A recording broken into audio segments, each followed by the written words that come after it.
behind. Check the radio, pit crew is far from slow. The lights no longer yellow. Ready, steady, go. Crank it up. Oh, it's racing. Crank it up. Oh, it's racing. Crank it up.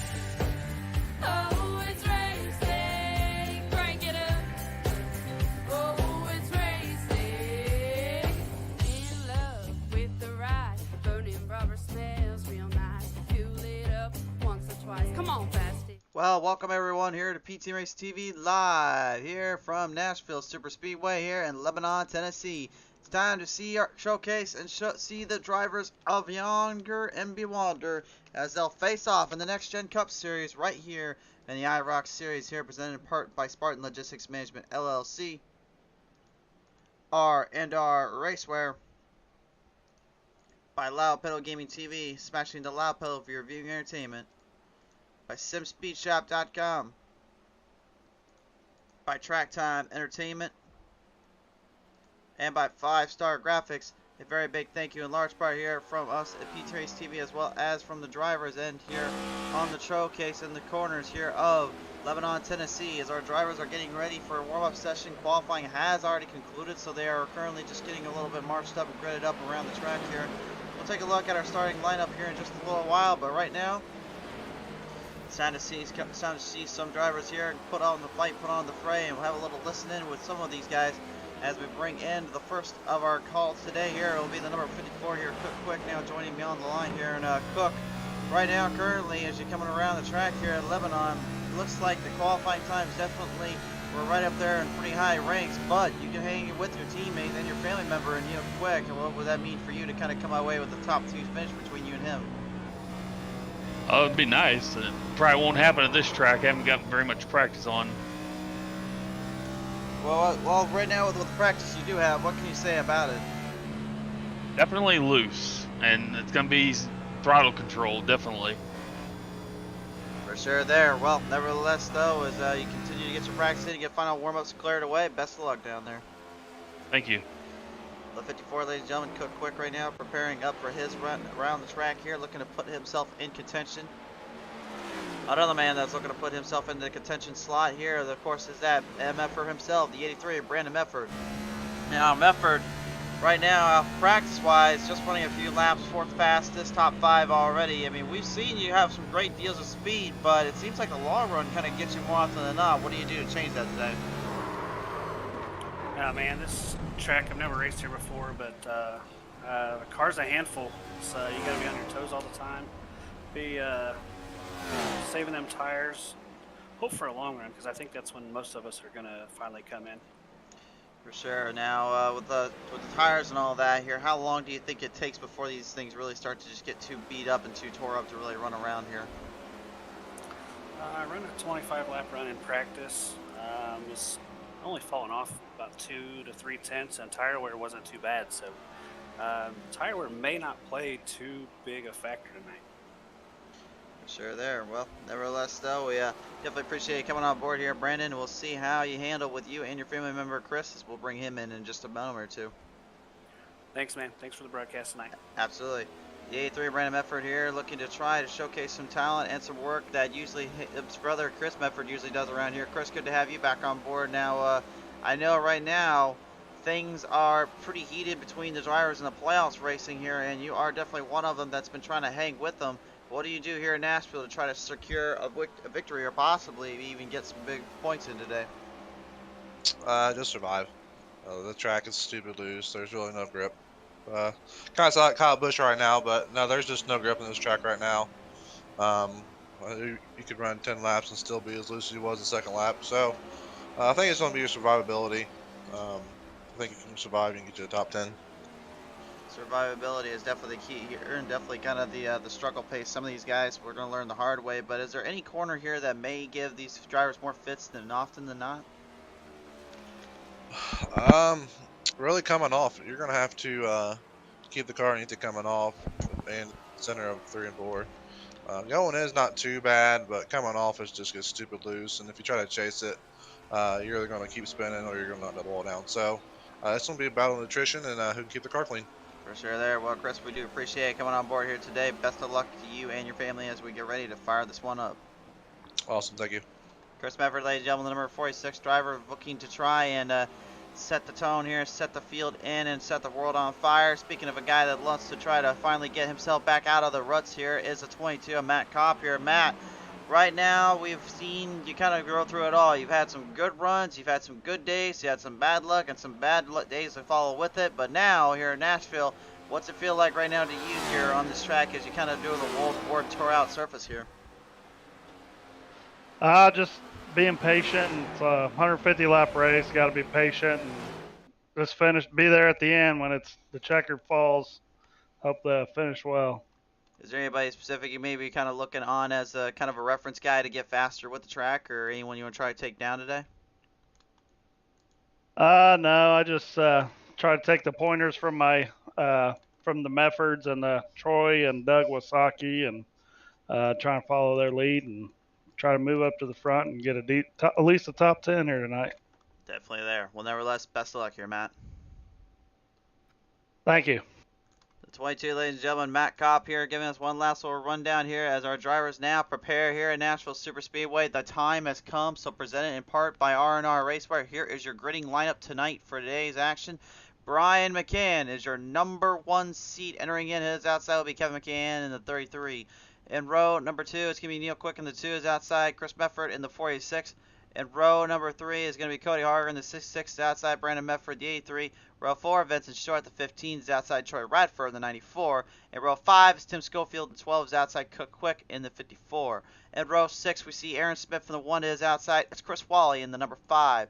Row number 7 is going to be piloted there by Matt Kopp on the 22 is outside. It is the 40 of Jeff Napier. In row 8, Doug Wysocki in the 34 with Kyle Pengraff in the 14. Ray Radford is your final starter, the final man in the 47.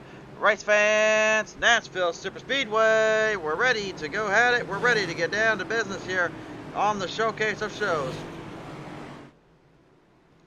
Also, you're probably wondering at home, yes, we're supposed to be live on Facebook. No, we are not going to be live there for a bit because right now we're having some troubles out there. It looks like Facebook is starting to really just completely destroy everything here on us. And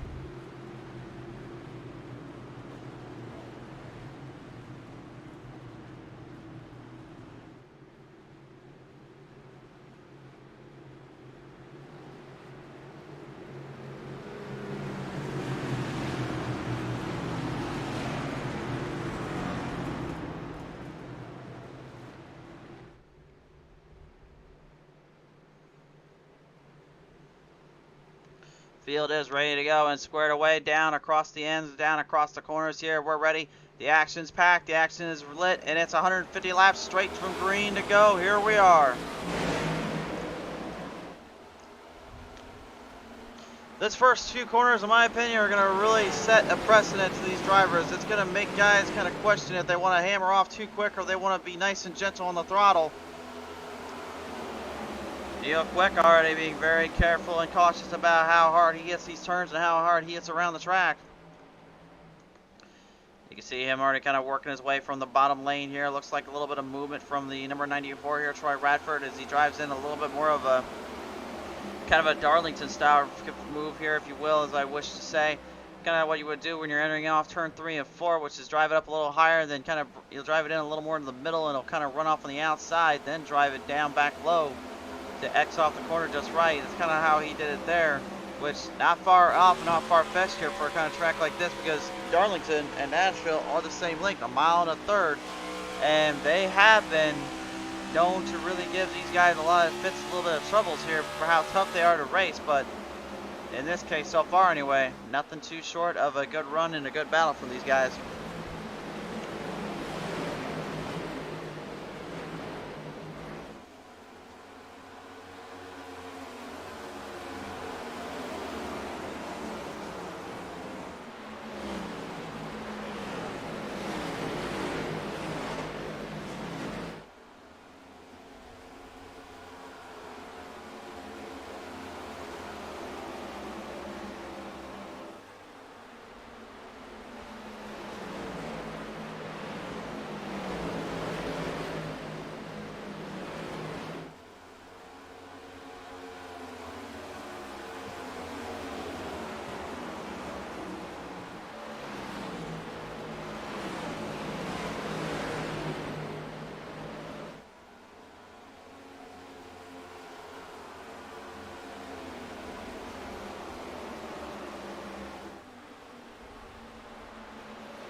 field, kind of kicking around a little bit, trying to find some openings when they can. Here you see a lot of double file, side-by-side racing there between some of these guys exiting out these corners. And remember, the corners are really what set the drivers from the troublemakers here, in my opinion, because this place, the biggest problem running this track and running this place into the ground is going to always be about how you hit your corners, how you hit your spots up, considering how difficult it is to kind of work around the track here. It's a very slippery slope kind of track ordeal. It's a very unique little track, but it's a very tight track. I've seen a lot of guys get just a little too observant and a little too all over the noses here, and then everything just kind of gets thrown to the wire and thrown to the wall here. The drivers will be a little bit patient, though, I'd say, for the first half of this one. They're not going to want to try to do anything too crazy because of the fact they are trying to watch themselves. They are trying to watch how they run around on the exits and on the planes here.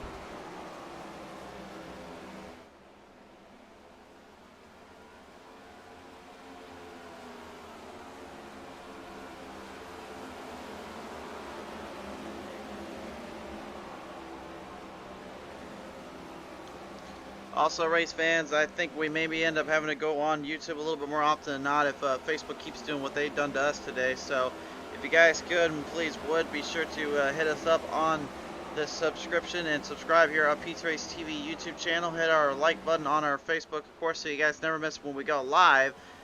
And of course on our Twitter also, head over there so you guys never miss any of our coverage or any of our news updates. Without you all at home, it would not be the same, and we would not be able to do what we do and what we love. So a big thank you to them and everyone that tuned on into these shows and it comes on out to see the racing tonight.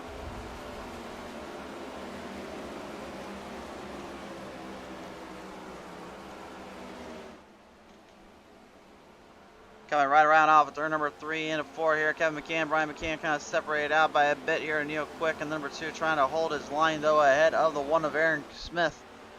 Aaron Smith, the number 1 right now, currently the guy that everyone has got their eye on to try to knock down at the end of the season, the end of this run zone here, knowingly that he might be the guy that could take this entire field by storm and take this entire runoff into the end. He's this champion for a reason. He would love to do it once more whenever he can get that chance. But really, in my opinion and in my mind, you know, will he be able to? Will he be able to really strive and conquer, knowing that he's got a lot at stake and a lot on the mind here to go through and have to deal with?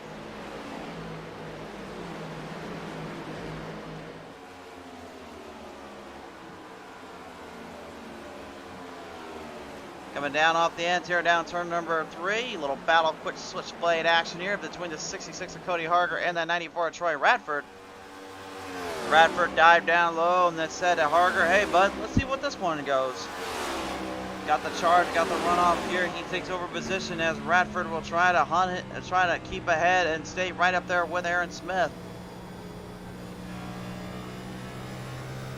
I know it's early and a lot of these guys are kind of backing off the throttle. They're not trying to go too crazy, too rambunctious, but I mean, at the same time, in some planes, at some points, you just kind of got to wonder yourself here, when do these guys get a little too over the top for themselves and a little bit too over the heads for themselves?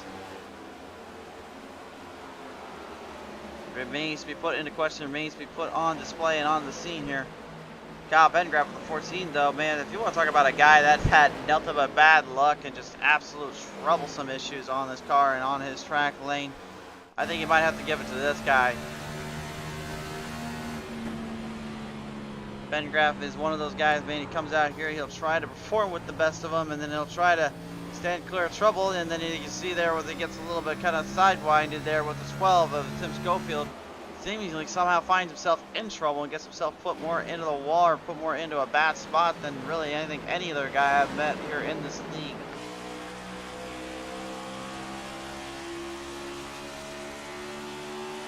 The onboard camera here on that number 15 of Vincent Short right now, representing for the Holler Boys Racing Team, currently holding up a pretty good line, a pretty good position here with Brandon Meffer in the 83. Times right now, kind of dictating a little bit of more controlled substance. These guys can usually hit around 29.56s if they want them to go full on speed, but this just goes to show you that that's not the case here.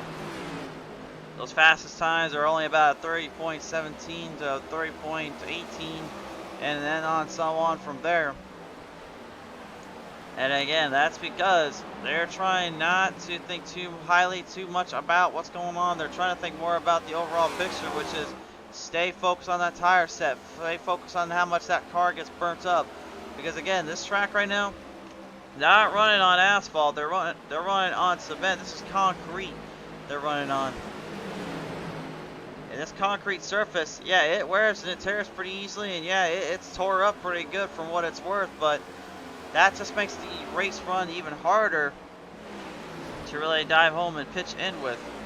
And I think these guys know that all too well. That's why they're trying to be a little bit more cautious, a little bit more careful and patient. And when they make their moves, Tim Schofield, number 12, moving the chains up ahead of Brandon Medford in the 83. And you heard him say earlier, he's just trying to survive the war of nutrition and the war on himself.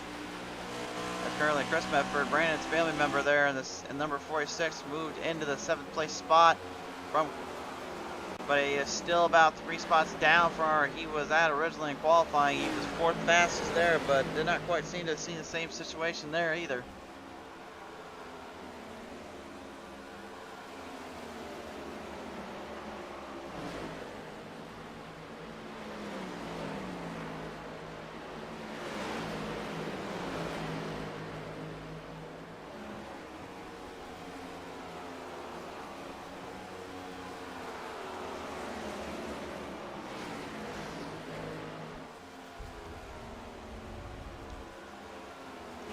Aaron Smith, Neil Quick right now, 3rd and 4th respectively, and obviously they've either been 1st or 2nd so many times in this season. They've been pretty much kind of holding the reins down, holding charges up more often than not. Neil Quick's one of those guys, man, that he comes out here and he'll put on a performance, he'll put on a full display if it means outwitting and outsmarting some other drivers out here. And he's done that to Aaron Smith before. Smith has been caught up in the spider's web before of hard racing and a bit of wreck fest, canard carnage, if you will. Not really knowing where to go or not really knowing what happened then and there. He's just going to have to be a little bit more careful, a little bit more cautious throughout the rest of these events and throughout the rest of these shows.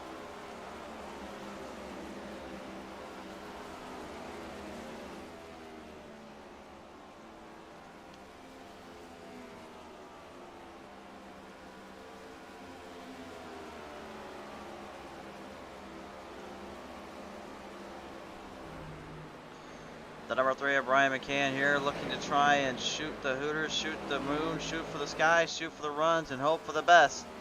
The number 3 is continuously holding his line down pretty well and pretty solidly, I will say, against his family member Kevin. But again, you know, how long is that 3 going to last on tires and for the full run? Remember, this is only stage 1 they are in. They've got 2 more stages to go before they'll have to get ready for the next tricky set here, as there's problems down there for the number 1 of Aaron Smith. Smith is in the grassy plains here. He's opened up his own lawn care service, gets out of it, but this next gen cup car, we've talked about it before, it is such an enigma that even the best guys and the top tier drivers, even like Aaron Smith here, just could not keep that thing online, keep it out of trouble. Here's a look at the replay.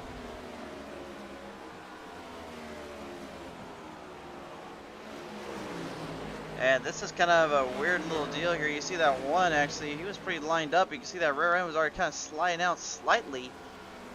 And it looked like he just didn't quite bring it back up to where he was supposed to. Drove it a little too close for his own good, and I think that's kind of what cost him in the long haul, that one there. A bit of a weird stance, a little bit of a weird position to be put into.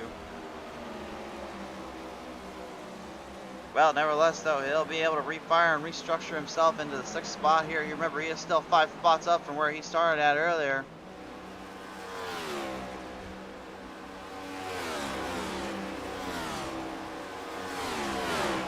Fenton short, a little bit of damage there on the right side of that number 15. Currently has number 12 here. Tim Schofield moves his way down across the chains, down across the end here, looking for the position.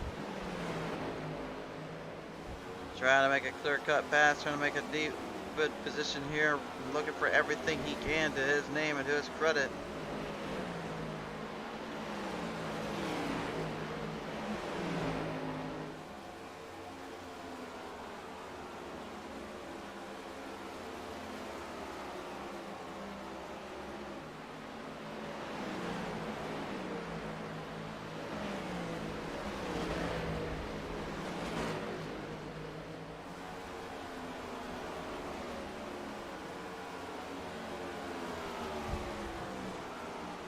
And again, those that are just tuning in now here on PTM Racing TV's YouTube channel here, again, I know we generally run this on the Facebook side of things, but because of Facebook's new little updates and policies and stuff that they've been doing, they've been pretty much kind of getting on our last nerve, if you will. So we had to switch things up, and we had to move the broadcast over to YouTube for now. I do not know if we'll be sticking with this full time or what we're gonna do. I'm gonna have to work out the details with the boss and see what they're thinking as well. So, but for now, anyway, we are on the YouTube side of things for now, and we're gonna keep it there. It's probably for a bit. We'll see what happens though in due time, and see if maybe we can get back over to Facebook again. So it shouldn't be too much longer before we see you guys back on Facebook and on the live action there. But for now, YouTube gets a little live action here. So how about that? And again, if you do want to see live action here on YouTube, then be sure to subscribe here on the PTM Racing TV YouTube channel. And also, let us know, do you want more of this? Do you want to see more of it here on the show? Because I know there's a lot of folks out there that have been asking and clamoring for it. Jeff Napier right now currently going a lap down the number 40 here as the number 1. Aaron Smith and them moving their chains up ahead. Kevin McCann, Neil Quick, Troy Radford already got ahead, as well as Cody Harger. And Smith was kind of the last of the bunch to do so, but Harger right now still in a dead heated battle here with that 94 of Radford. And you can just see kind of where the battles are coming from early on. It's really mainly the guys that are running harder and running more on the stronger side here, whereas those are a little smarter here, maybe like Neil Quick and Kevin McCann, Brian McCann. Their strategy is playing out more as just get ahead of the field and kind of move the ways around the place and just see what happens from there. As Harger takes full control off turn number 2 there. Takes it around to number 94, Troy Radford here. The 66 of Harger though, going down low, gets a little help from Aaron Smith for the 1. Radford up a little too high, maybe for his own good, had to back off, got out of the way there. And now Smith looking to sneak his way into the bottom lane here, looking for the dash and the charge. It's a run, it's a dash, it's a fight, it's a stranglehold, it's a survival state here out on PTM Racing TV. Every single one of these drivers right now trying to hold up and trying to hang in there.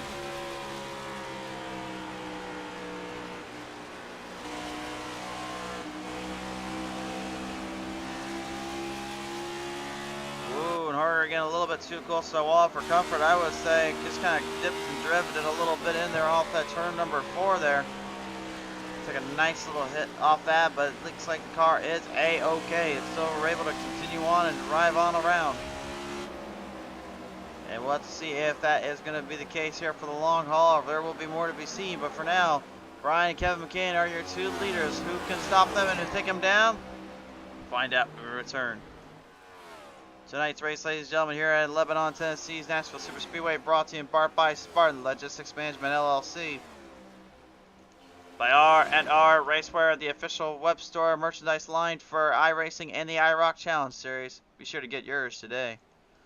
By Loud Pedal Gaming TV, smashing the loud pedal for your viewing entertainment. By SimSpeedShop.com. By Track Time Entertainment. And by 5 Star Graphics. A very big thank you from all of us here at PTM Racing TV and the IROC Challenge Series for their support and dedication to the league.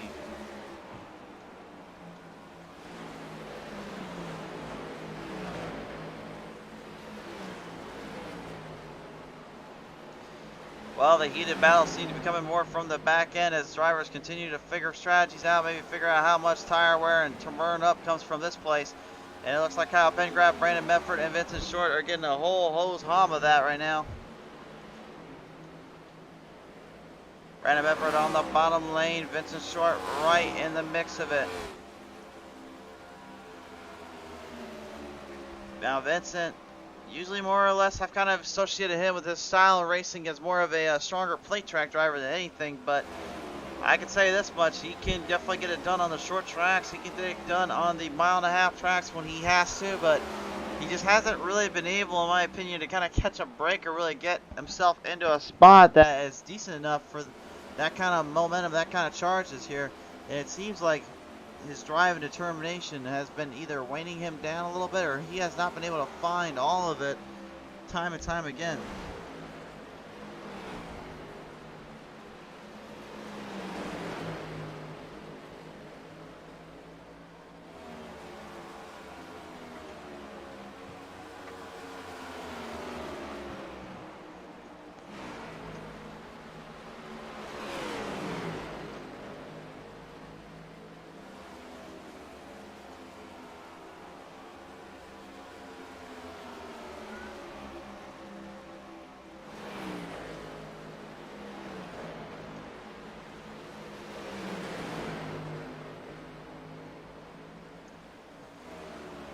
Meffer getting crossed over there by the 14 and Pengraf. Pengraf still getting crossed, still trying to keep Brandon from making the moves and making the charges here, and knows that he has a lot, it's taken a lot on his mind in his play here.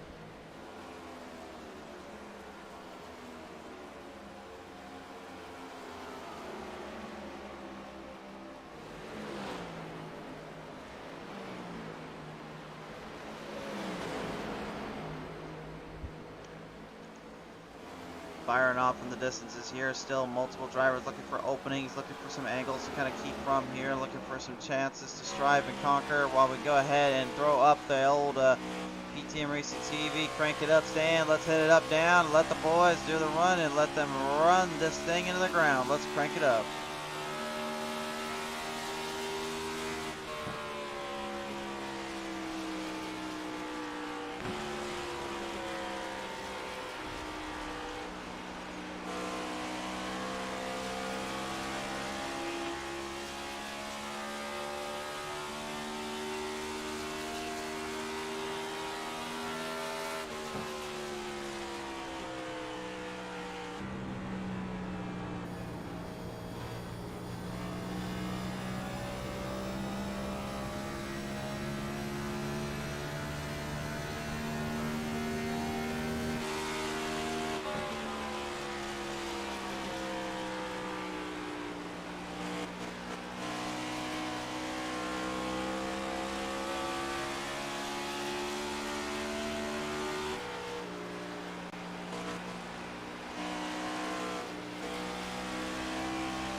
Well, that heart-pounding throttle rhythm and momentum coming through from both drivers here. Currently, everyone in this battle between the 14 and the 83 are not giving an inch to each other. Vincent Short certainly was not backing off either a little earlier on, but unfortunately, not much you can do when you're kind of in that scenario and in that kind of race run. Got kind of thrown back to the wire a little bit, kind of thrown back to the dogs, if you will. Sent on down, sent through the field here. We are about we're about 1/3 of the way done with this race. Jeff Napier going to be a lap traffic once again here. Gets out of the way here from the number 14 and the 83. Kind of moves their chains up a little bit. And really, again, like I said, once we get to that halfway point for stage one, that's when really, in my opinion, you'll start to really see drivers put some strategies to better use and really put some hard racing to better use as you get to that final stage. And I think guys are just being a little bit conservative and being very generous on what they do and where they put the bumpers to and how they handle everyone down there. I think that's kind of what they're wanting to kind of present, and that's what they want to kind of hold off with.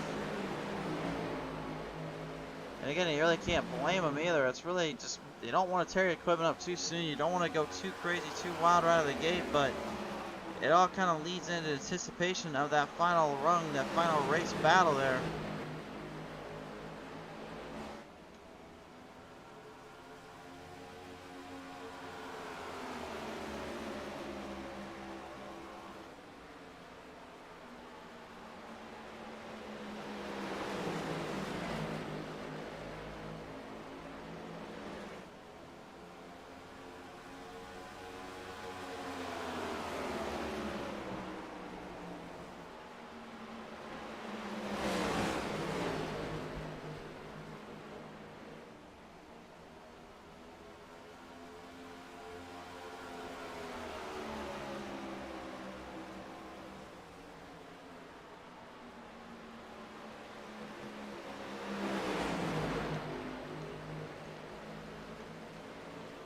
Onto the corner ledges here, down off of turn number 2 here. Ryan McCann here, they are set dead straight on their positions. They're set dead straight to make their moves and make their charges worth the darn here. The three of Brian McCann trying to set up pit road, stop perfectly, exiting and angled in. Gonna have to be careful about how hard he goes in, but he does time it just right. Kevin, though, was literally right on the mark with him there, too. And Kevin might have actually got a bit of a better pit stop off than he did. So we'll see how that one translates and figures out, because those two are going to be dead even entering into their pit boxes. If Kevin can get out sooner, though, he may be able to take this one away from Brian in stage 1. And Kevin McCann, by the way, not eligible for a playoffs points position. He's actually just out here racing for himself. And we all know when you're out here racing for yourself, you don't want to give any inches or give any quit out there. You want to perform at your highest level and the highest peak performance to prove a point to these guys that you're not done yet. Winning is definitely everything here for these guys, and they know it. Tim Schofield, Cody Harger, both drivers have not been into pit lane yet. Chris Medford, though, has been in there. He's already gone. It was lap 43, and that's why he's trying to make a hard charge up into the boys here. Now, Chris, usually a guy I've known to really put on more of a short-run battle performance and really making a hard charge with these guys time and time again. But tonight seems a little bit different, in my opinion, because what I feel like he's doing is he's being a little bit more weary, a little bit more conservative about each turn he enters in and how hard he rides around the track and just kind of lets the car come to him more now. And that's, to me, the biggest deal and biggest strengths that he needs to start focusing more on and start to kind of outweighing his cons down there. Troy Radford, the 94, trying to get there to Neil Quick on the number 2. Both guys, as now as well as Schofield and Harger, have been into pit road. Their laps were on lap 44 and 45 respectively here, and yet even though a lap less wasted on the tires and fuel, Troy Radford still has yet to make a pass around Neil Quick as Quick starts to continue on charging away from him. A lot of that could be contributed to the fact that Radford may be trying to run a little bit of a different race, but these times wise show that Troy is definitely catching up on that too persistently per lap, but that does not necessarily mean that it's giving him all the makings of a good performance and a good runoff to catch it there.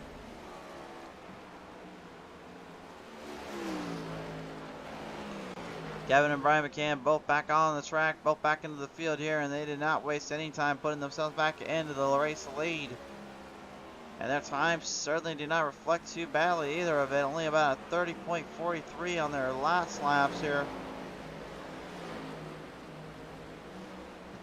So yeah, I would definitely say these guys are playing a very strong role and a very strong strategy here, while the rest of these drivers are just kind of being a little bit more efficient, a little self-aware here. Lap down, but not down and out. Chris Wally, the number 5 now, looking to start pulling some drivers back in, looking to try and pull some speeds back into his area here.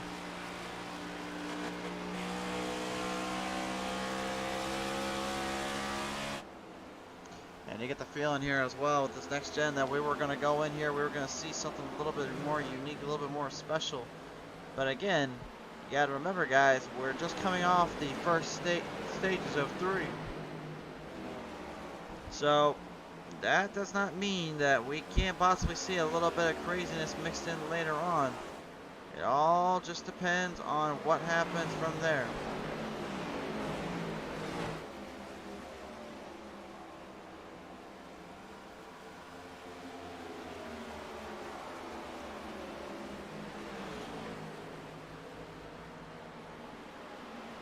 Raleigh, Troy Radford right now, both guys on their edge, on their playing field, on the set motion, and looking to take each other over.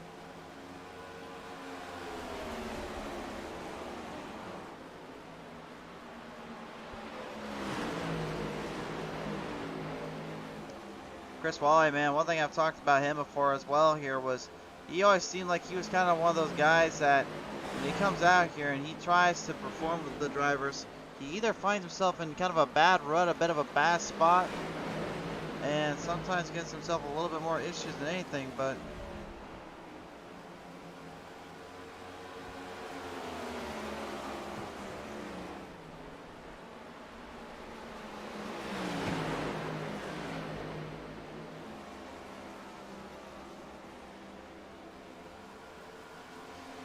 I'd say if he can start sparring with the best of guys, I think he can really be the best of drivers here, to say the least.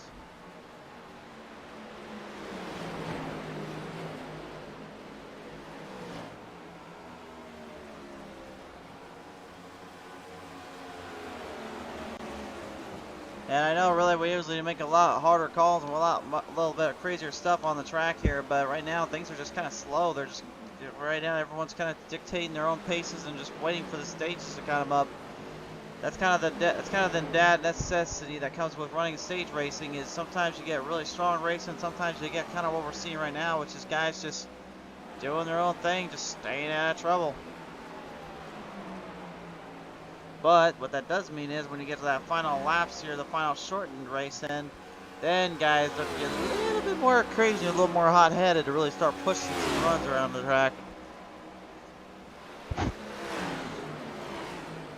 Hey, for Troy Radford here, still right in line, right in charge. Neil Quick in the number 2, right just below him.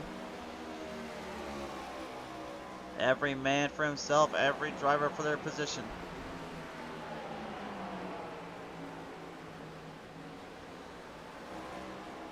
Pretty amazing to see that Neil Quick has been locked and loaded behind that 94 Troy Radford here for quite a few laps now, ever since he got passed on by there.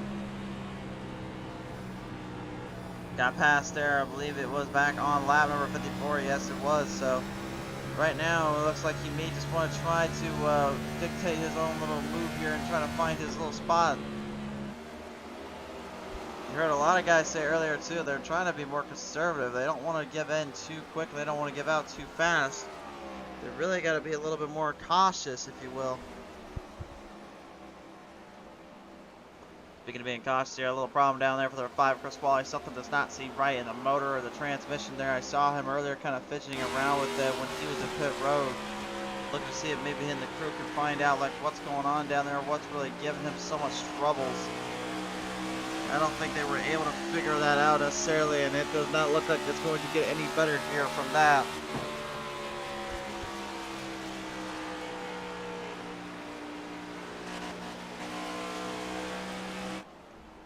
I don't think it's anything in the drive line itself. I think really it's just the problem is it's just he's being very, very careful, and also is trying to make sure he doesn't break anything inside that car. He's had quite a few days where he's actually tore up equipment inside those fenders, inside those pieces of equipment here, and it looks like Arger about gave us the old bump and run there on that 46 Chris Bedford, as Kevin McCann will lead us into our first stage break. Nearly halfway done with this race here, and Kevin McCann, the number 33 driver, comes away here with top honors in this first stage race. Can he continue on with his winning ways and possibly put this thing into victory lane? He'll have his family member Brian all behind him and in his line of sight when we return. Tonight's race, ladies and gentlemen, down here at Lebanon, Tennessee's Nashville Superspeedway, brought to you in part by Spartan Logistics Management LLC, by R&R Racewear, the official web merchandise store for iRacing, as well as for IROC Challenge Series, by Loud Pedal Gaming TV, smashing the loud pedal for your viewing entertainment, by SimSpeedShop.com, by Track Time Entertainment, and by 5-Star Graphics. A very, very big thank you to all those that have been a big help and a support to this show and this race season. Without you guys, couldn't do without you. So while drivers get squared away down here into pit road, we'll let everyone get tangled down there, and then we'll see who we're going to bring into the call line right now. Looks like Kyle Pengraff will be our first on the list, though, as he stays on out of pit road. So let's listen in with him. You know, the 14, Kyle Pengraff, now joining me here on the show. And Kyle, I'm presuming heading out of pit road and staying out for a little bit longer. You're trying to get that lap back, aren't you? Yes, sir. I fought hard to stay on, well, basically the lucky dog position, and it paid off. It paid off indeed, and gave you this chance now to really come back from a miraculous little hiccup or two and a little bit of a heartache here from the boys that were coming from the front straight to you guys in the back. Is it really easy just to kind of get lapped up or kind of caught in traffic around here in Nashville, or what's going on with that today? Yeah, some of the guys are taking it a little easy. The track is nice and slick right now, And I had a mishap trying to get on the pit road, and so that's what got me in the position I'm at. I lost a good 5-6 seconds on that. For sure there. Well, nevertheless, though, as you get your lap back, you get squared away for the next stage coming up. Best of luck down there. Thank you much. 14 Kyle Pengraph, ladies and gentlemen, having a little chat or two, talk with us here. Letting us in on his little plan here, little scenario too. Time to take it down here and talk with Doug Wysocki, the number 34 here. And Doug, right at the moment here, currently about a lap or two down at the moment here, struggling to kind of keep up in pace with these folks. But nevertheless, it is good to see you back here on the show. And I'm just kind of curious, what's your thoughts with this track here and how it feels? Yeah, it's good to be, good to be racing, but this car's just a handful here, man. I just can't get the handle on it. So afraid I'm going to spin it out trying to get to the gas too early. So these other guys are just fast. The McCanns are just terribly fast. So yeah, just gonna have fun and just survive, man. That's all I can do. We were just waiting until you got into pit road there before we talked again, but right now getting the 4 sets of tires and all that and having a little bit of fun with the car here. I'll ask you this too. I mean, you said it's very difficult to work around and deal with. Is there something maybe in the steering too that kind of affects how the car handles when it comes off the corners compared to like a Gen 6 would? Yeah, I'd say so, but just this car not having a good setup right now. They're just edgy. They're always edgy. So I can't figure it out yet. Well, you guys are under the night lights here, so I mean, if it's edgy, at least we're bringing back the 2000s goth age and all that. So. Yeah, man. All right, Doug. Appreciate your time here, brother. Best of luck here. Thank you so much. Doug Wysocki, ladies and gentlemen, number 34 driver, looking to get squared back up into position here, looking to take home some charges, take home some runs. Right now, currently, we're going to be joined now by the number 2 here of Neil Quick, as Neil, currently, you are one of the top dogs still in the playoffs, looking for the championship run in the championship season. But here in the first stage, things didn't quite go as hard or as fast as maybe it looked like it could have been. Was there any struggles inside the car itself, or was it just not quite up to tip-top shape with compared to the McCanns? No, them guys are extremely fast, and as of right now, I'm just kind of riding and waiting out time and to have something here at the end for them, but not pushing anything. Get myself in a situation that might hurt myself or hurt the car before the end here.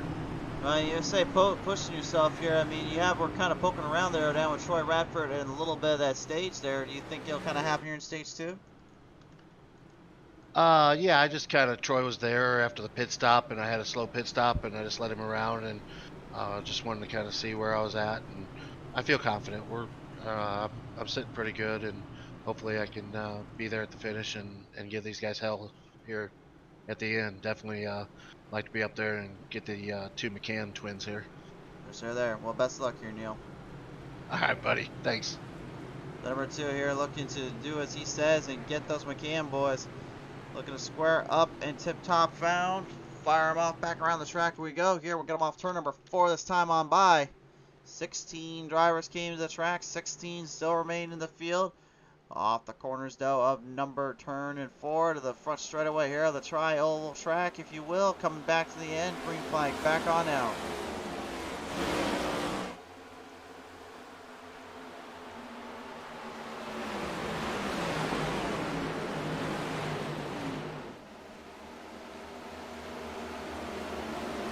Mounting the runs, mounting the positions here. Every single driver going for a haymaker, going for a wall, going for the wally right out of the gate, looking for positions when they can. Random effort. Oh, holding down a little bit here. Not so much for Troy Radford. The 94 lost off turn number 4 here. And the 94 here kind of playing into what we've talked about here before, which is that troublesome turn here. We've seen it happen in Gen 6s, we've seen it happen with the Truck Series, and we've seen it happen in the Xfinity Series. And this one was no different. Presented by R&R Racewear. Here is a PTM instant replay. Right off turn number 4, man, just looked like the car just completely went sideways, spindled it on down. Couldn't quite catch itself in the right time there, and that was a little bit of a troublesome slot there, to say the least.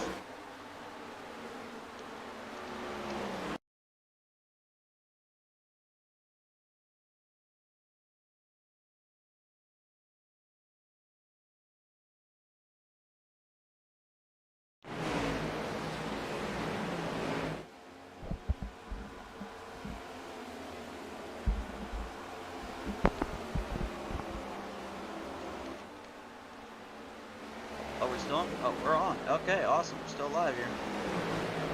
Okay, I really don't know what's going on anymore, folks. Really, I think the glitch graphic gremlins just came back to haunt me with a fiery vengeance. They came in and just completely shut my whole rig off for a second, shut everything down. But thankfully, we're still live somehow, so I'm presuming I blew a breaker or something for a second. But no, we're still live, so we're hanging in there.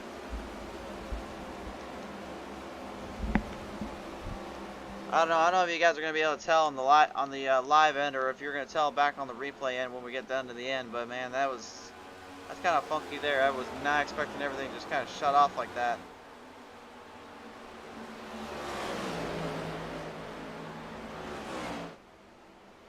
Well, nevertheless, as we return live here, and we return back onto the track.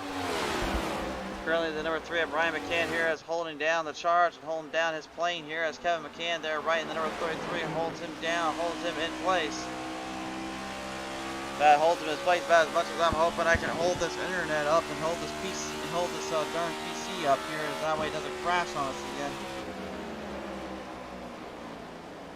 In the back of the packs here, up ahead, just right in front here, Tim Schofield now looking up at the number 46 of Chris Medford, looking to try to tail, try to catch up to his rear end, trying to tail whip him down. But you can see these guys, we heard even from Doug Wysocki earlier on, these things are just so on the edge, so on the nose, that it's extremely difficult to really kind of catch your breath, kind of catch a break here, without just thinking, well, this is not going to go well, this is not going to be able to keep on down. And reading what Tim Schofield has on his little bio there, that's pretty funny. I don't remember that line in the actual movie Talladega Nights, so hey, that's something, all right. I'll give him that.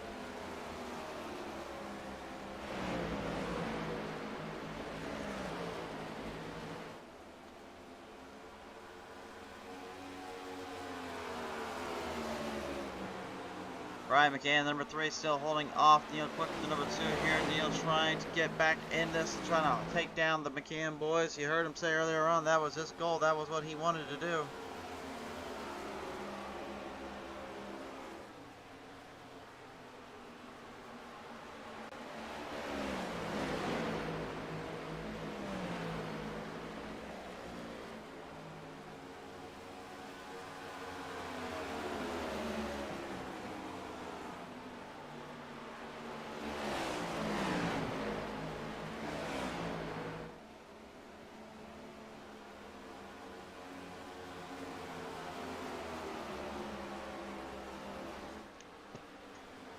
Ryan right now is not getting away here from that number 2. Neil is literally marking his territory, marking his runoff here, looking for an inside pass zone. Almost got him off turn number 2 there.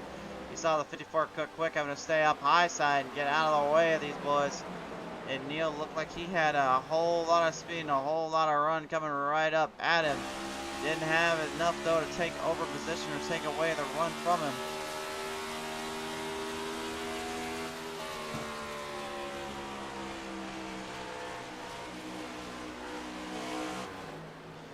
Tim Schofield, Chris Medford now. Looks like the back and forth battle can continue on. It looks like it'll strengthen itself up once more. Medford trying to hold down the line, the 46, while Schofield tries to get himself something on him.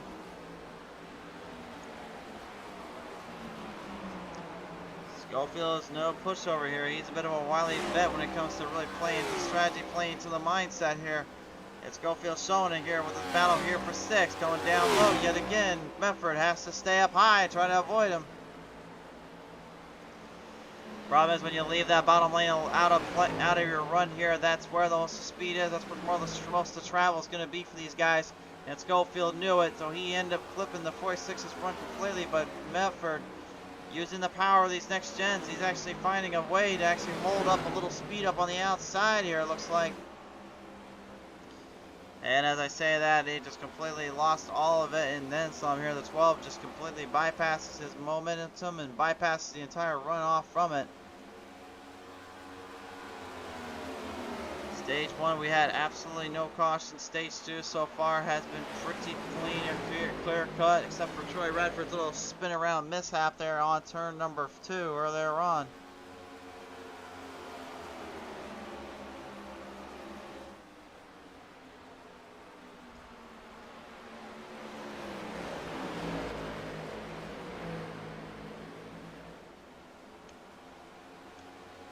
Kevin McCann right now, I gotta believe, is just kind of literally thinking he is on ice right now with all the help and all the support he's getting from from his family member Brian.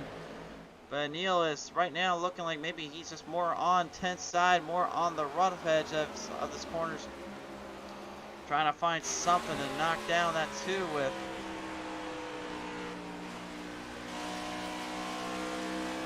He's not giving an inch to him though, man. That's the biggest thing. He will not give out. He will not let him be.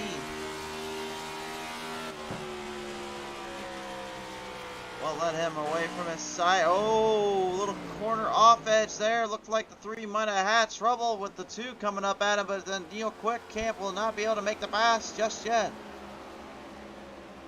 I got a feeling that could go for a little while here or two. We'll have to see.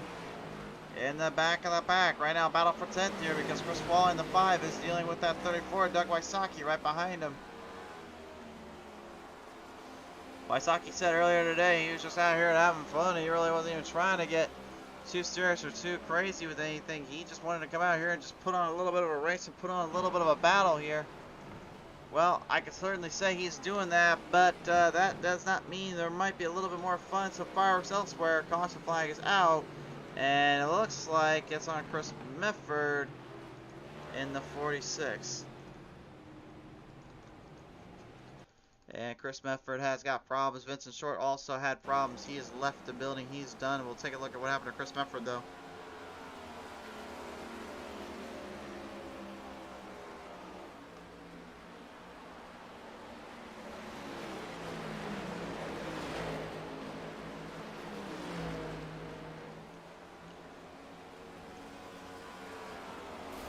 Oh man, Tim Schofield got really loose off corner number 2, and I thought honestly he was able to save it, but I was not expecting that. Oh my goodness. Huge wreck ensuing there for both drivers. Both guys are okay and they are out of their cars respectfully, but this is a huge detrimental move here that may have cost both guys in the long run and in the process here, to say the least. Look at that, ouch. Oh my goodness.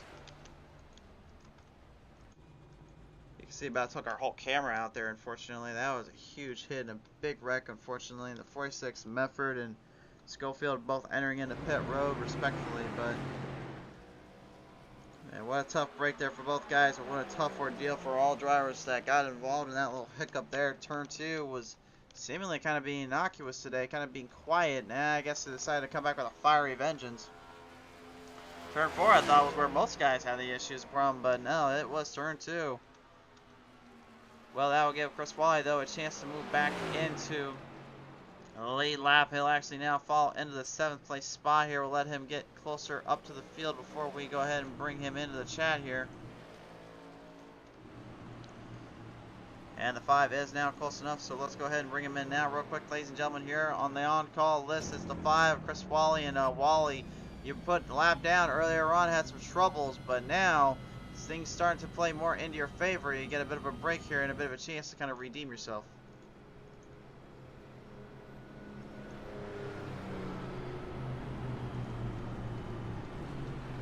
Well, you got a copy there, bud? Alright, hold on, folks. It might be my end here. Well, you got a copy? Well, maybe not. Okay. Oh, hold on. Alright, you got a copy now, bud? I'm not getting any word from you here. I'm not receiving anything. It might receive on our end here. Oh. Yeah, that's why. Hold on, folks. We know what the problem is. Now we got it. Try it now. Can you hear me? Yeah, we got you. Okay, did you hear what we said earlier, or do you want us to repeat? Yeah, I didn't hear anything until right now. Okay, so earlier on, had some troubles getting kind of put a lap down, but now the lucky dog and put into a good position here to try to fight back here in the 8th slot. What's it going to be like now for you to try to take advantage of this? Yeah, man, I knew going into it, it was just going to be survival for me. I'm having a hard time having any grip coming off, so I'm kind of tippy-toeing around. And a lot of the guys are kind of biting the bullet the same way I thought I might if I really tried to get up there and get on the wheel. So try and take it easy tonight and just kind of see where we land. Certainly is the right call and the right ordeal to really put yourself into. But Wally, there's a lot of laps here to go. Best luck down there, bud. Thank you, sir. Chris Wally, ladies and gentlemen, the number 5 here, trying to take some time to kind of get himself regrouped and re-strength here as we continue to make sure our end isn't all completely messed up and tore out down there. I'm still trying to figure out what happened there. I don't know if Microsoft decided to, or the Glitch Cafe Gremlins or any of them decided just to pop in and kind of switch us out or take things out of our hand and control, but something definitely went wrong there. It's a bit wild to say the least, so I'll say that much.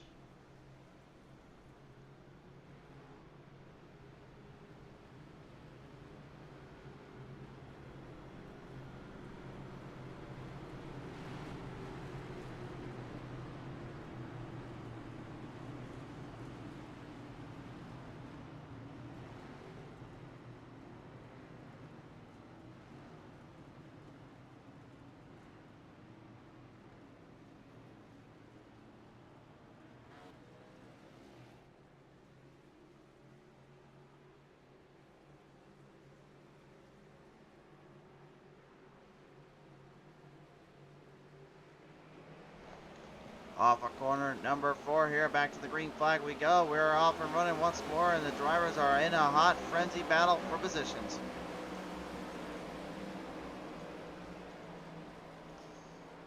They're currently pacing themselves up to get prepared for the last minute sessions and last minute time zone gaps they have up to get to the front before the stage break ends.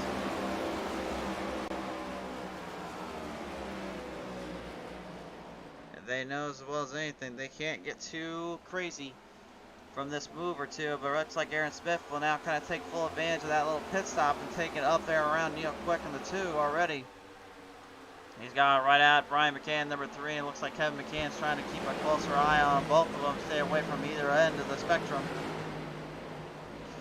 Doug Wysocki, Matt Kopp, Jeff Nippier are all lapped down here, and somehow, some way, Chris Medford has still got a car working down there. That front of that nose, though, man, that thing is tore up. It is beat to shreds, and I guarantee you he is going to be struggling all race now with this.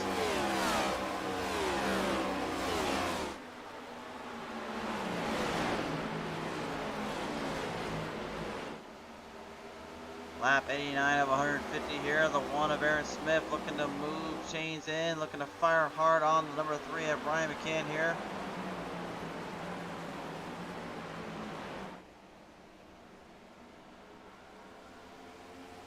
Smith's been known to have the numbers of the McCann boys here. It looks like he wants to try to have their number here too. But is he going to be able to get enough of a chance or enough of a runoff here to take that away? Well, he certainly seems to think so. Moves chains around, goes down to the bottom, makes a big move here on Brian. And this is the first time any of the McCanns have been put to the test here that's not between themselves. Neil Quick watches on.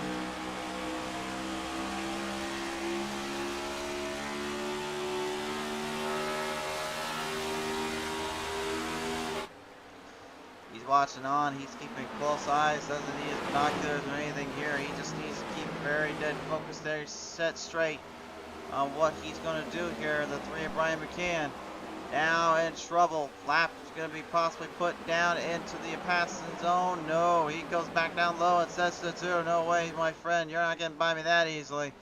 Kevin McCann, though, with that battle those guys had against each other, has had a tremendously tumultuous position to put into.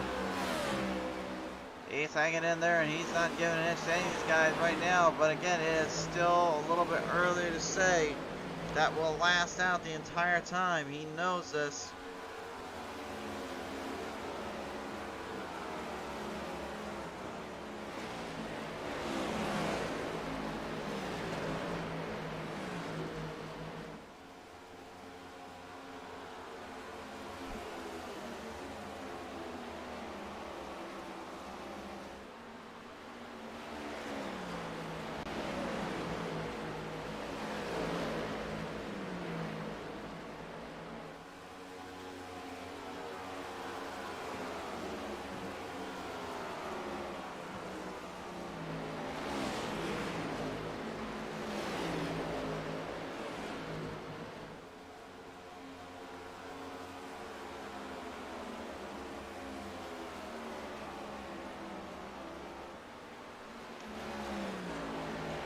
Cody Arger right now, the number 66, coming up to the face, up to the fight here.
So the field's kind of separated out a little bit right now. Here, guys, again, starting to get a little bit more under control, weather control, substance and speed. Matt Kopp and Jeff Napier, though, not exactly separated out by much here. If anything, it's only about a social distance link between those two, if you will.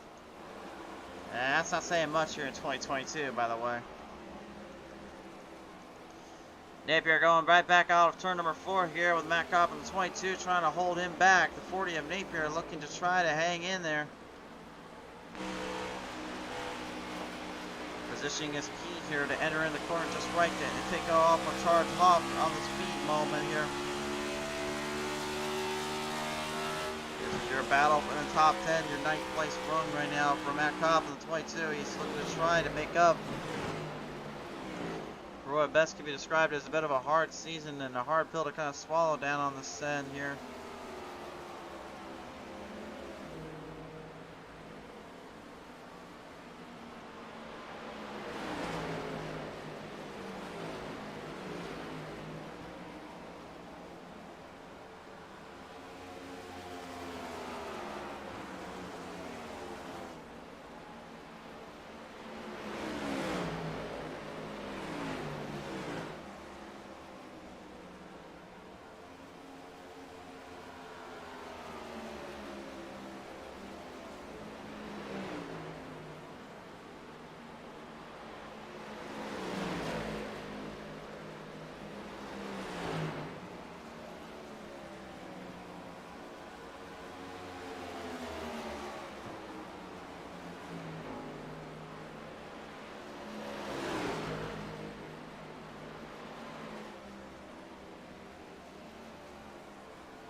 Closing the runs up now. We have only 50 laps left to go here in this heat, in this tight cornered heated affair between many drivers here. Still though, Aaron Smith looking to try and knock down the top dog of them all right now, and the number 33 of Kevin McCann. And a reminder, in this playoffs format right now, Kevin is not a part of it.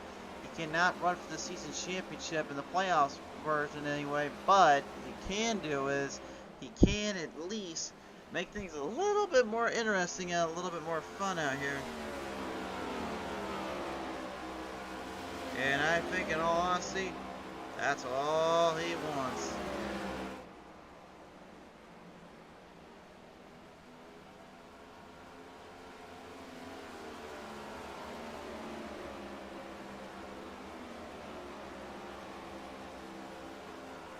Keeping the distances close, keeping the runs fast-paced and pretty frenetic here. It is still anybody's guess, anybody's race here. Who will be the one to take home top honors? Kyle Pengraff with the 14. Looks like he might have some damage on that rear end. Oh, he's got a lot of damage on that rear end. I'm not really sure where that came from, where it came off of, but if I had, I guess, it probably was from turn number 4. That's where most of the action's been for those guys when it comes to that scenario. Those kind of typical C-sheets here. The The rear end just likes to kind of kick off around that exit because it's just a very little tight-ended area, a little bit of a tough run around. And I think he knew that, and he ended up finding himself kind of in a bad spot because of it.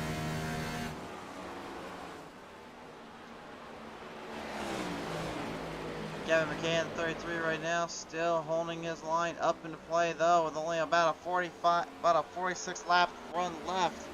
But remember, stage 2 break is coming up here to end this one out, with then it being stage 3, the final stage. Which then, you know, it will stop being more about saving your tires. It'll be more about how can you find a way around the guy quickly and then save your tires later. Drive hard, ask questions later, as we've always said on the show. That will be the final stage here in just a brief fleeting moment.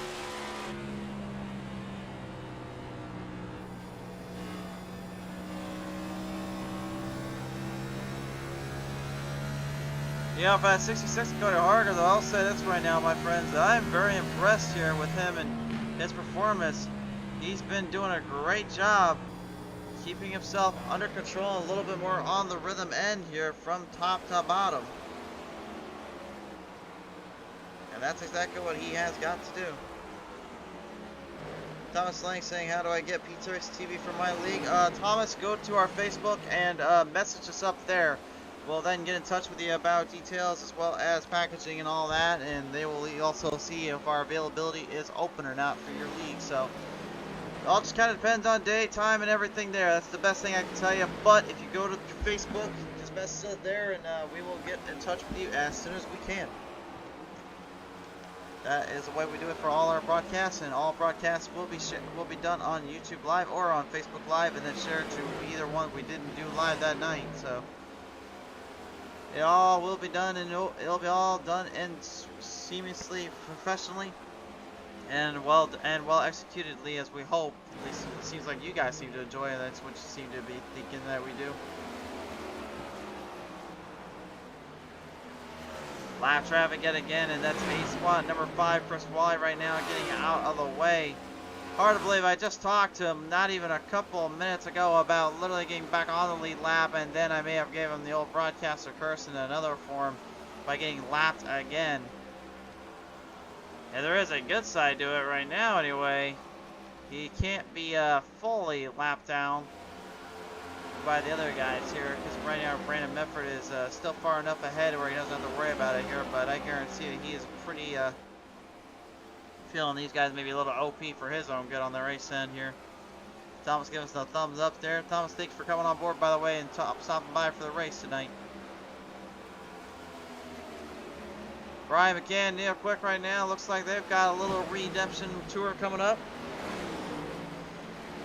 Brian McCann, you're in the number 3. Currently was battling with Neil Quick earlier on. And they're hard hitting, no matter how or when he'd go. They were opening the doors up and open for quite the show, quite the runoff here. And these guys knew that and then some.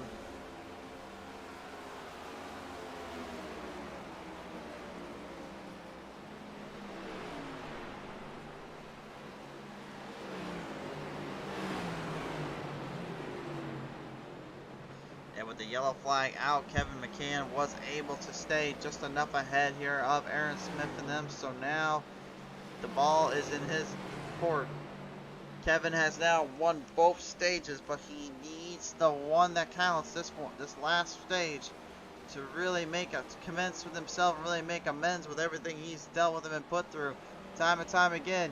He'll be left all alone if he can't get a little help in pit road from his boy Brian, but at the same time, these drivers know it's all for naught if you can't figure out how to race your own race and win this one out. When we return, the action will kick off again. The speeds will be put into full gear. It will be pretty much a shootout, showdown time for the boys in the Spartan Logistics Management LLC iRacing IROC Challenge Series. Ladies and gentlemen, yet again here on PTM Racing TV, a big thank you to our friends here from Lebanon, Tennessee, here at Nashville Superspeedway, from Spartan Logistics Management LLC. By R&R Racewear, the official web store merchandise line for iRacing and as well as the IROC Challenge Series. By Loud Pedal Gaming TV, smashing the loud pedal for your viewing entertainment. By SimSpeedShop.com. by Track Time Entertainment and by the folks at 5 Star Graphics. A very big thank you to all those that participated and helped out with the show and in the race runs and the showcases here. Thank you for everything you guys have brought to the table, and thank you for tuning in today to get the action here live on PTM Racing TV. Well, Jeff Napier right now is on the line. He's ready to call us up and have a little chit chat with us. So let's listen in right now with the number 40 and Napier. I know it may not seem kind of a little weird here at this point, but you are currently in top 10, and besides being a lap down, really being put behind the 8 ball more often than not, you still have held out pretty well and held up pretty much with these guys. What's your secret today, sir? I'm just driving super easy and conservative and just letting it come to me more or less.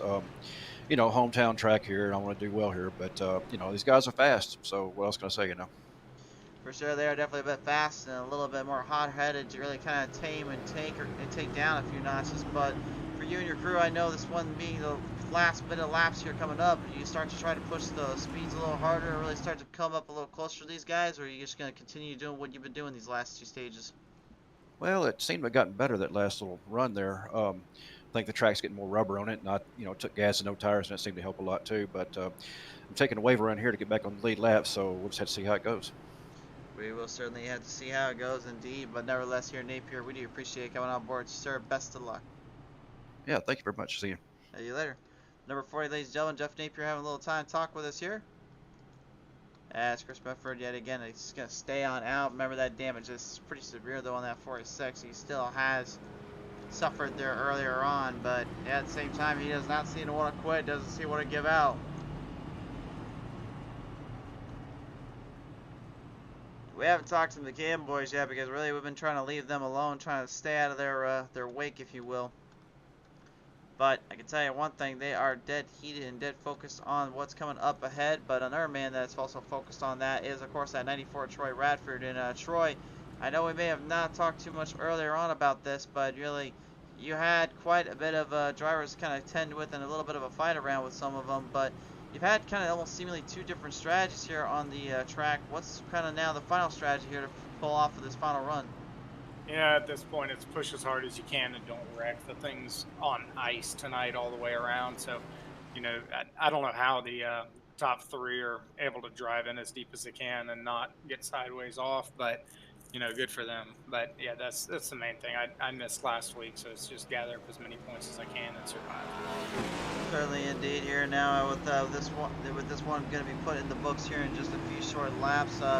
Let me ask you this kind of final thoughts here as you get ready to start really getting closer into this playoffs ordeal. I mean, points are going to be a lot harder to get, aren't they, for how tough this competition is?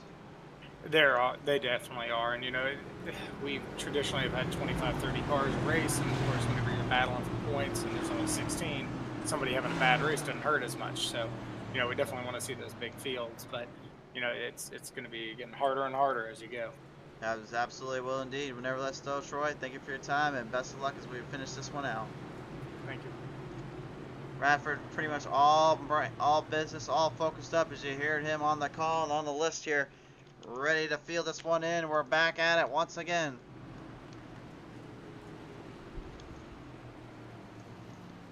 Who is going to be the top dog of them all? We are just one step away from finding out.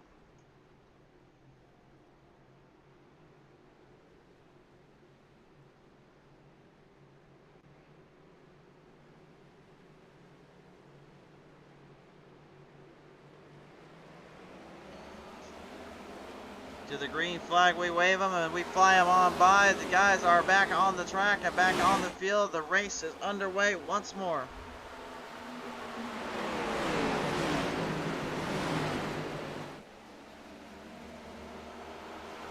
And Aaron Smith, for the first time today, is going to be our race leader. Brian and Kevin McCann are now put into a very surreal spot. I don't think either one of those boys were thinking they would have to be put into today, which is having to figure out who's going to be the one to have to move up to the front and have to move the chains on in for the race win.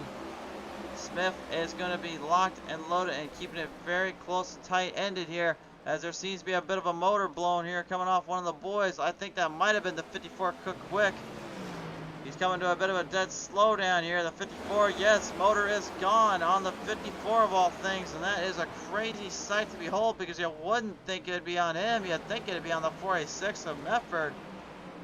Motor is completely quit. It's done for Cook Quick as to enter into pit road, and what an absolute heartbreaker and tough break here for that 54 machine. Man, he was doing so well, doing so good, hanging in with these guys, really keeping his pushes, keeping his charges alive, and then all of a sudden it just completely snaps on him and just ruins the entire moment and race for him today. And he's going to be parked there down in turn number 3 and 4. I think he'll jump into the pits here as soon as he can. But Neil Quick right now having a little bit of a contested battle here with that 83 of Brandon Medford. As the 66 Cody Harker and Troy Radford here look to try to move the chains in one last time, looking for last minute points, last minute opportunities to strike hard here.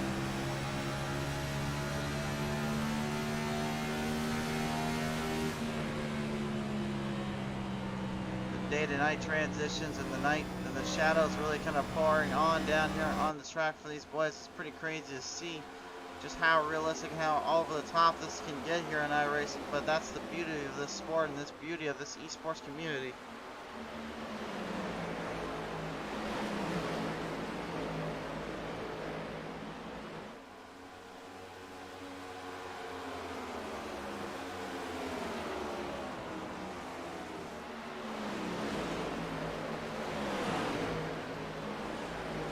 Closing down off the edges here. Whoa, whoa, whoa, whoa! Hold on a moment. Little maybe bump and run there from the 2.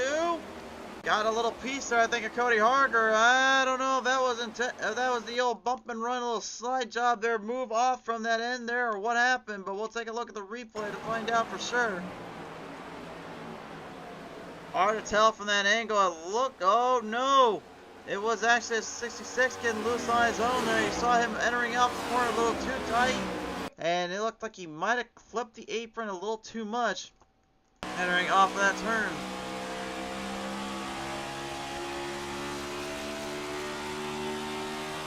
Watch very carefully.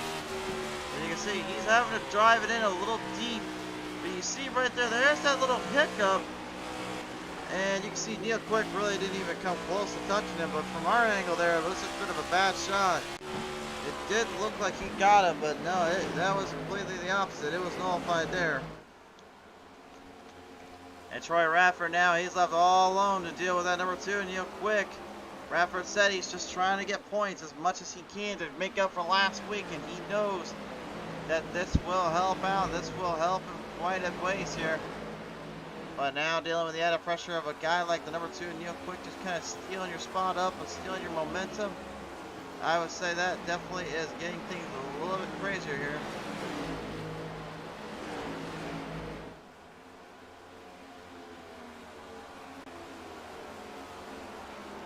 Neil Quick has taken position over. He has took the 4th slot.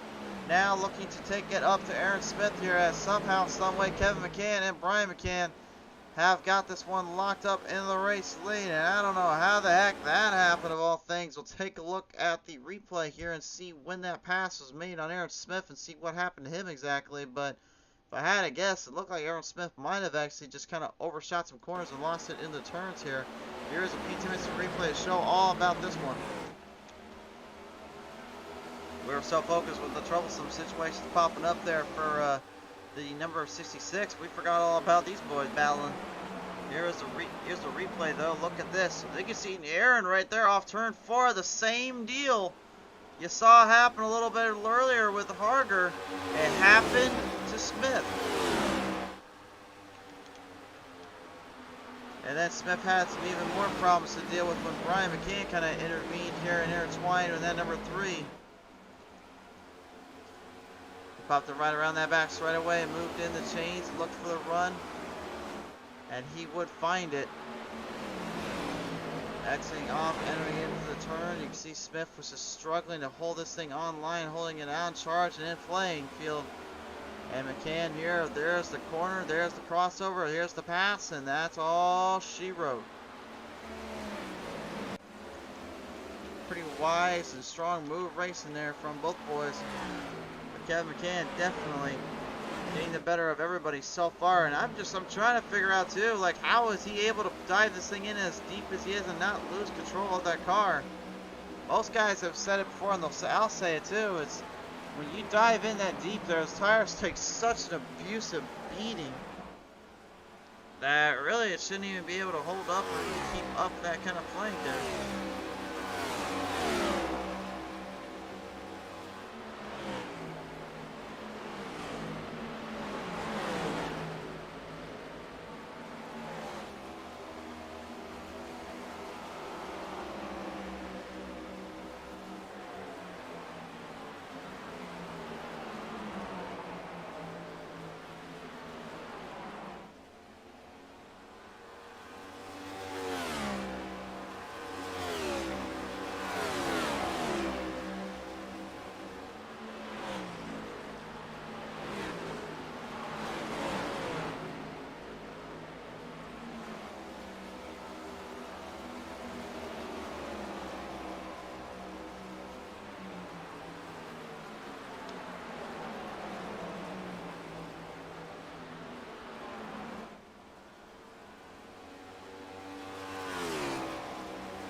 Well, lap 4 piling up here, but unfortunately stage break, looks like a caution flies on out here. Yellow flag is out. I'm not really sure what happened down there, but there is a yellow out on the track. I thought we already had all our stages in, but we may have had an extra one thrown in here. I don't know. It doesn't look like it's a ghost caution, but at the same time, I'm not seeing anything down there, so I don't know.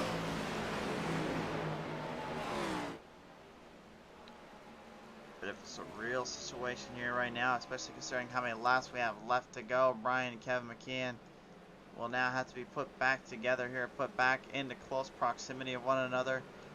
It will get interesting and it will get very intensified here in just a brief fleeting moment. When we come back, we're going to finish this one out commercial free from here on out.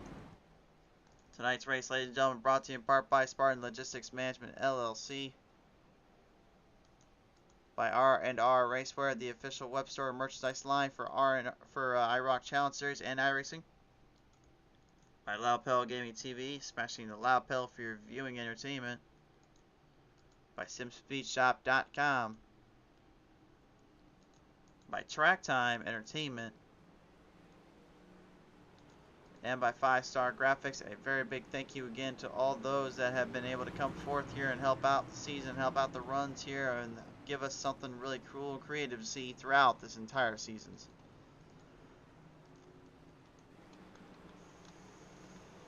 Pit road is now open. Let's keep an eye on our top positions here right now. Currently, Brian and Kevin McKeon both in pit road. Kevin is in first, so he got pretty much first dibs on getting those tires done. But if Brian can find a way to get that car out of there quicker, he might have a chance here.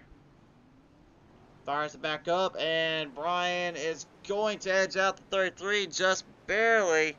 That first lane pit stop makes the difference. And a huge difference here. This could get very, very interesting. Well, I remember Kevin earlier on, I kind of shuffled back in there when Aaron Smith kind of snuck into the fray. And Brian McCann, yet again, making a full observation and taking extreme good care of that car and taking a good look at what he can do. Kevin's team may not have been able to get him out of pit road as quick as he wants, and now he's got even more problems here with Neil Quick, Troy Radford, and Jeff Napier all mixed in together here. And Napier, you know, he said earlier he was just going to try and save that car up. Well, now he's got only about 17 laps to go, and this could be a whole different story here. We will have to see, though. We are not quite done with this race yet. And neither are the boys here, to say the least. Everyone getting squared up and ready to go. Back into the action here in just a little bit, of course.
So now at long last, ladies and gentlemen, here we are going to get this green white. We're going to get this green flag back out in the air. We're close, wherever so close to that white and the checker flags popping up here on PTM Racing TV with 16 laps left to go out of this 150 lap ordeal. It's been a long road to this time and this place, and especially for us too, because it seems like those glitch graphic gremlins were going to have their way today, but thankfully cooler heads prevailed and we have been still able to get this one finished out. We're gonna see it finished in this one. Here we go. Brian McCann, Kevin McCann already out of the gate. Hard charging. Kevin dove right on the rear bumper already. This is now gonna be a fight for survival. Friend here, and Aaron Smith losing it off of turn 2. An unusual mistake for the reigning defending champion.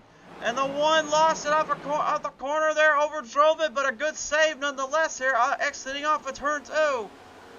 They stay green. And a lot of these boys feel like they may have just been gift wrapped it a whole nother world and a whole nother race, to say the least. But Kevin and Brian are not out yet. They were the 2 top dogs from start to finish. They will continue to be the 2 top dogs from start to finish. They are not done yet with each other. Oh, and a little bumper there from the Kevin McCann. Kevin gave the bumper to his own family member. There is no love lost between those two when they get to the family dinner later, I bet you. Kevin had to push the 3 or it was going to be a lot harder to get around him there. He knew he had to find something to do. Well, he found something alright, but I don't know how Brian's going to feel about that one. Remember back in Las Vegas Motor Speedway when that All-Star race, Brian had a little bit of a tough time, got it going from the later half of the race. Dealing with the added pressure the boys were putting on him, and his own family member in the 33 did that too. Ended up getting him a little too loose, and the track was just tearing him up too much. Got loose off corner number 1 and 2, and ended up losing that race out because of it.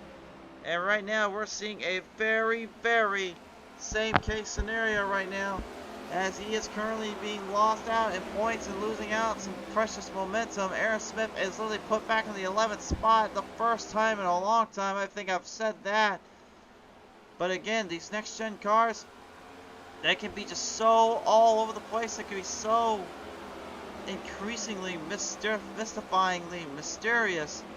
And this enigma of a track with these cars has already now plagued them too. It's either take it easy and slow and hope for the best, or you better figure out how to run it hard and run it quick. And Napier, Brandon Medford, and Chris Wally are doing just that and then some. How Wally's in the top 5 yet again is beyond me, but hey, good congrats to him, and really good job on his end once more. It's good to see him finally starting to recenter and refocus and maybe regain some of that speed that I feel like he has been missing out on for most of this season.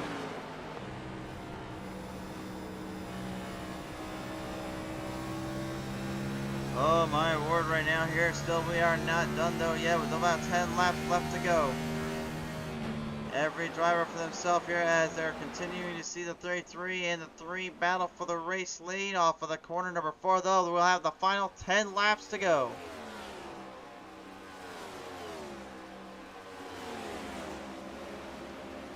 Ten laps left to go here, and guys are starting to get separated out a little bit more and more. Matt Cobb though gonna have some company up behind him here. Aaron Smith is gonna go right on his outside.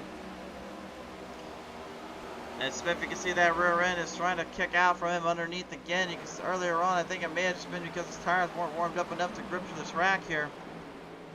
You saw him earlier actually just kind of swinging that car left and right, trying to warm up the tires just enough so he could start doing what he's doing now, which is full charge, full on send it.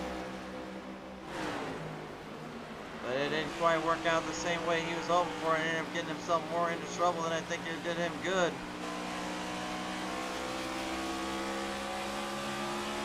And now he is moving up closer into the field now into the 9th slot, looking for the 8th spot here of Mr. Cody Harger. But Harger's going to be a bit of ways away here. Kyle Pengraff going to be in the wake here, into the wake for that number 1 of Smith. And Smith going to go down low yet again. Pengraff gets out of the way, gives him some breathing room, gives him some time to kind of kick this one up a bit. Lets him through with only 7 down to go. And did that bump and run the 33 give to the 3 earlier on be enough to take home this win? Well, if he asked him, he would certainly say so. Brandon Medford taking a pass off the 5 of Chris Wally here. Wally now moving into 6 with Jeff Napier right behind him. Strong battles here coming from the last ditch efforts and the runs from these boys, and it's pretty much been a who's who of control, consistency, and speed here, to say the least.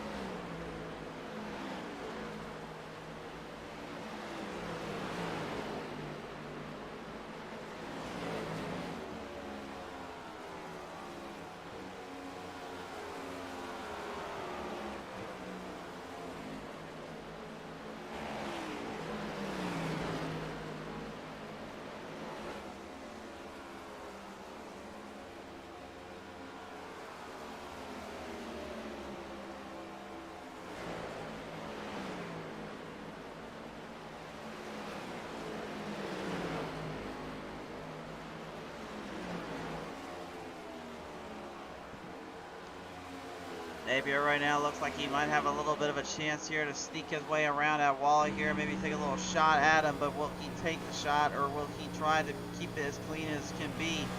There's only really one way around now at this point to make a pass, and that's either you clip the inside of their run and slow them down, or you're going to have to do what McCann and Brian, as Kevin and Brian McCann had went through earlier on, and that is give them the old bumper and run it off into the sunset. Napier saw a huge opening though, looked like he was going for it around Wally, didn't quite get enough and couldn't quite catch it. That seemed to be kind of the overall run-off strategy and the overall kind of problem these guys are suffering through right at the last minute here with these final laps coming up.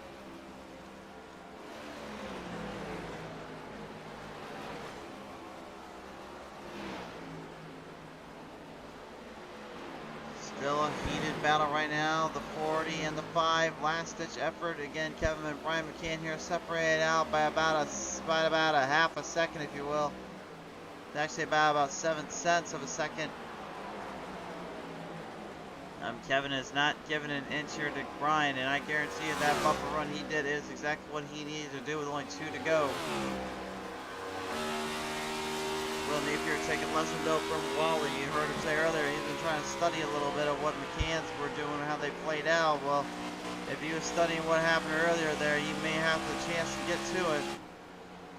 But as we shoot him off down in the final corners here into turn number 3, down to turn number 4, white flag in the air. Kevin McCann, your race leader, with Brian McCann trying to hunt him down one more time.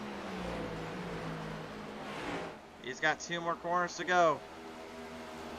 And Brian McCann here is looking for everything he can to push up one more speed boost, one more shot at him. But entering off 3 and going down through turn number 4, I say it's not going to be enough today. To the checker flags he reigns. Kevin McCann will win again on PTM TV.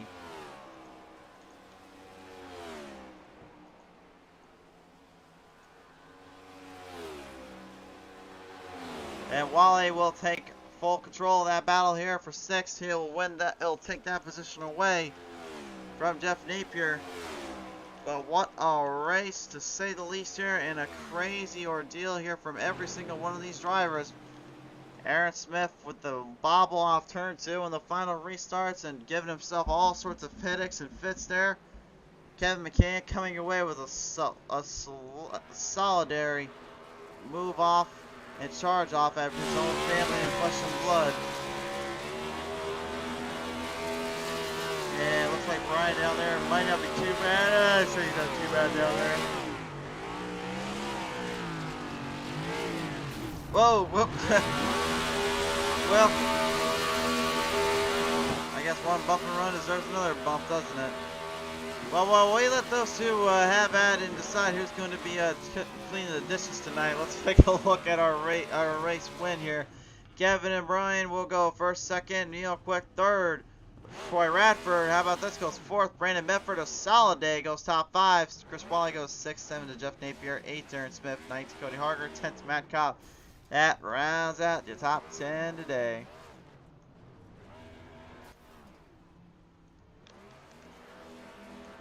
Well, there's only really one last thing to do before we start closing the night off. Time to take it down to pit road. Let's listen in to the top 3 here, and your 3rd place finisher today will be the number 2 of Neil Quick here. And Neil, congratulations first off on that finish, and congratulations on being able to last out as long as you did. But it looked like these restarts were just kind of getting the better of you guys here, because you keep having to try to figure out how to dive it in deeper into the corner while also trying to figure out how to control your tire wear. I would presume that was pretty much kind of what did you guys in today, wasn't it? Yeah, I've been saying all along with these cars, I like when the cars get some tire wear on them. They feel more comfortable to me. And that last pit stop when we all took tires, I think the majority of us elected not to take any fuel. And normally, under most circumstances, that would tighten the car up.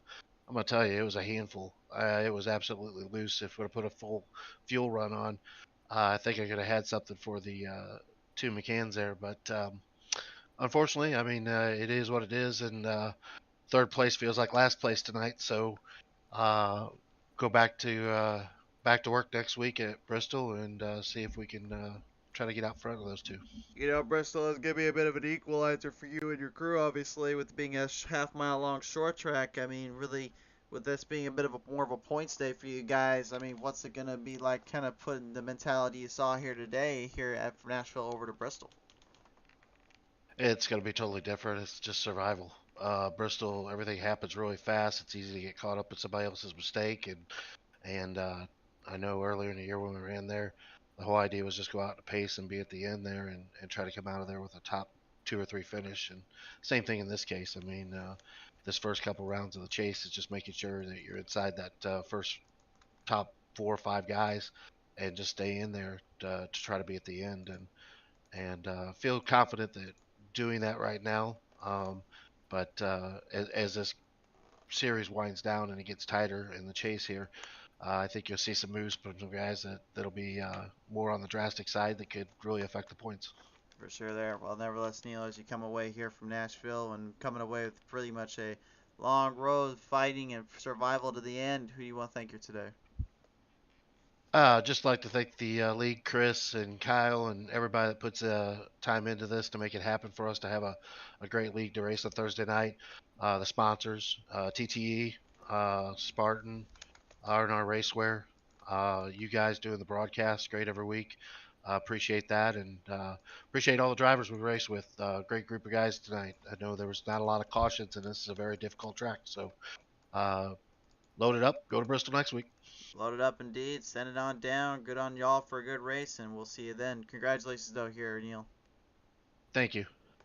Neil Quick, ladies and gentlemen, goes 3rd place here today. 2nd place going to the number 3 here, Brian McCann here. And Brian, you know, I didn't bring you and Kevin in the whole time because really we were just wanting to make sure we didn't give you a little broadcaster curse, but it looked like Kevin decided to give you something else here in turn 3 and 4 to get you out of the way for that race win. Now, what happened down there, my friend? Yeah, he told me he wasn't going to go easy on me, and sure enough, in 3 and 4 there, he got me on the bumper and moved me up the track. And then I was behind him for a while, and I was making some ground up. It was really slow, and then I just started to mess up and drop back. Yeah, and he was fast. Tough track, tough car tonight. You know, you had to really work that throttle, and it was all about that throttle. Well, they said the best drivers are the ones that can figure out how to work the best of the equipment and work the most hardest driving styles in the entire world. And well, I'd say these next gen Cup cars are definitely starting to get up there, but you still had quite a bit of a showcase for yourself. Obviously, you know, coming into this race, you're still trying to be the playoffs leader, trying to be the playoffs man to beat. And with Aaron Smith making that big mistake there, I gotta believe this really helps you out, guys, for the points race here coming further into Bristol next week. Yeah, I hate it for Aaron. He got into the wall and coming out of 4 one time, and that messed his car up, arrow or something, and slowed him down on the straightaways. And then he had that self-spin there at the end. It certainly did indeed, and at the end of the day, man, it's a bit of a wild little frenetical scenario and show here, but at the end of the day, you are going to come away today with the big win, the big second place finish here, and I guess you could say the big overall picture here, which is going to be the playoffs points. But at the end of the day, who do you want to thank here today for this one? You tried to give me a win there, didn't you? I was gonna say you got the playoffs win, if you will, if you don't want to count Kevin. But I'm sorry, my brain's kind of fried tonight after this one. So. No, it's all good. I just want to thank everybody who put the show on, you for doing the broadcast, my wife, my family, everybody watching tonight, especially our sponsors, you know, make this happen. For sure there. Well, Brian, nevertheless, I'm used to calling you as the race winner, but today we'll go to your brother Kevin. But congratulations, nevertheless, here in this one. Give him a hard time. I'll try not to. All right, Brian McKay, ladies and gentlemen, your second place finisher here, the actual race winner and the man himself, popping away with the W. Of course, here is going to be that 33 of Kevin McCann. And Kevin, you know, it's been like 3 weeks here out of the 2 you've had race wins here now, and once again you come away fighting hard and fighting strong, and this one definitely worked out perfectly in your favor. Yeah, I'm back, baby. You're back, all right. How's it? I'm pretty sure you feel pretty good to be back, all right. Yeah, that was an awesome race. It's you know, awesome night here. A little redemption from getting my night messed up last week. Had another one of my favorite tracks that I was quick at. But yeah, I think I got all 3 stages here tonight. You know, it was definitely a tricky track out there. I saw some, you know, fast guys really struggle with it. I'm not sure what happened to Aaron at the end, though, but he was really keeping me honest there toward the end of stage 2. But I think he might have got some damage or something. But that's, you know, that's the nature of this track and how loose the car was. You know, one little simple mistake and your night's over. But there toward the end, I'll tell you, I've been getting some crap from the guys because they said the only reason I came back was to protect Brian.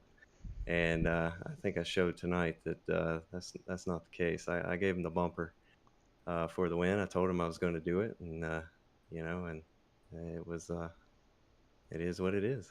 You know, we've talked about it before, and you know, obviously people have their ideals and their debates here on whether or not the bump and run is even a good move to begin with. But I mean, I guess you could say though that did kind of actually set some boys straight here, realizing this isn't no family, friends, and all of that. This is literally you're going out there and racing your own race, and you certainly did that, putting that bumper to him in turn 4. But I'll give you credit at least. That had to be probably one of the cleanest bump and runs I've seen in quite some time, especially on this track. That's not exactly easy to do. No, and I mean, you know, I was trying everything I could. I knew, you know, if you get it wrong at this track with as loose as the car is, and you already got the guy in front of you loose just by taking the air off his spoiler and being that close, that you know, it's very close margin. But I knew if, you know, if anybody could hang on to it, it was going to be Brian. So you know, if it had been anybody else, I probably would have tried a different strategy there. But I knew he was going to fight hard for it. He wanted to be locked in to move to the next round of playoffs, but I don't think he's had some good points finishes, so I don't think he has anything to worry about. But yeah, it was a fun one there toward the end. Definitely kept me honest. Sitting here in a pile of my own sweat here for the first time, and can't tell you how long here. Track has been that challenging. Track has definitely been that challenging, and it kept, as you said, man, everyone said you got to keep you honest. Well, they kept you honest, but you are going to walk away with the W nevertheless. So, Kevin, as you walk away with the race win, my friend, who do you want to thank here?